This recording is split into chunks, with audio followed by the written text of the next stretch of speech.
Europe 1, la France bouge. Demain, au travail. Franck Le Bouchard, PDG de Devialet. Alors, parallèlement à la levée de fonds, Devialet agit du côté de la féminisation de ses salariés. Oui, alors ça c'est un grand sujet chez nous. Nous on a beaucoup d'ingénieurs et un de mes soucis c'est que les écoles d'ingénieurs forment beaucoup de garçons et pas beaucoup de filles. Donc je fais tout ce que je peux pour essayer de féminiser Devialet. On a franchi une grande étape cet été avec notre conseil d'administration. Donc à l'occasion de la levée, on a atteint la parité parfaite. On a 5 femmes, 5 hommes au conseil d'administration.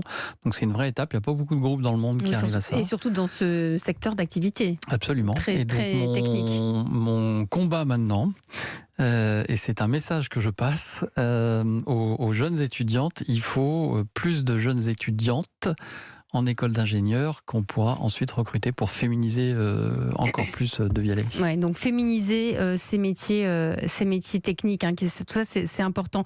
Et puis ça va au-delà avec vous, Franck Le Bouchard, puisque même au niveau des salariés, vous les traitez assez bien, puisque je crois que vous avez fait entrer la moitié de vos salariés. La moitié de vos salariés participent au capital de l'entreprise. Mais ça c'est très important pour Devialet, parce que vous allez dire on est 400, mais nous ce qu'on cherche c'est 400 gens brillants, 400 talents. Surtout que c'est un peu la guerre des talents.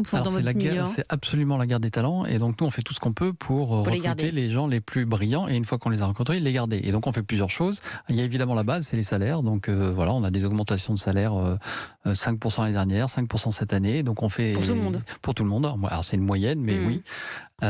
Et puis surtout, effectivement, comme vous l'avez dit, on a la moitié, un peu plus de la moitié des salariés de Devialet qui est intéressé au capital à travers un truc, c'est un peu barbare, mais ça s'appelle des BSPCE. Donc c'est si Devialet prend de la valeur, et plus de la moitié des salariés en profiteront.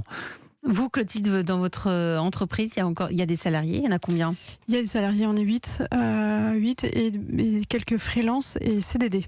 Que j'adorerais passer en CDI si nous en avions les moyens. Et ils sont heureux parce qu'ils travaillent dans le son. En fait, le point chez nous, c'est qu'on n'est pas encore, mais je l'espère un jour, au niveau de l'entreprise Devialet, et qu'en fait, on garde les gens par la motivation et l'espoir aussi que ça fonctionne très bien.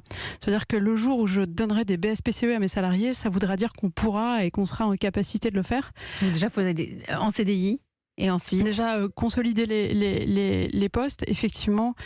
Après, côté parité, ça n'a pas été très compliqué chez nous, puisqu'on est déjà 2 associés femmes à avoir monté le projet. Et après, en fait, naturellement, on a recruté à l'équilibre sans vraiment le faire exprès.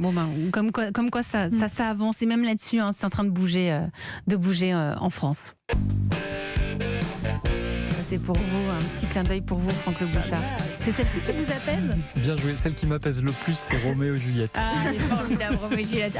Rémi va la chercher, l'intro de Roméo et Juliette. Notre réalisateur. Vous restez avec moi tous les 3. On va boucler l'émission du jour avec la belle histoire d'une entreprise. Enfin là, c'est d'une salle française. Europe 1.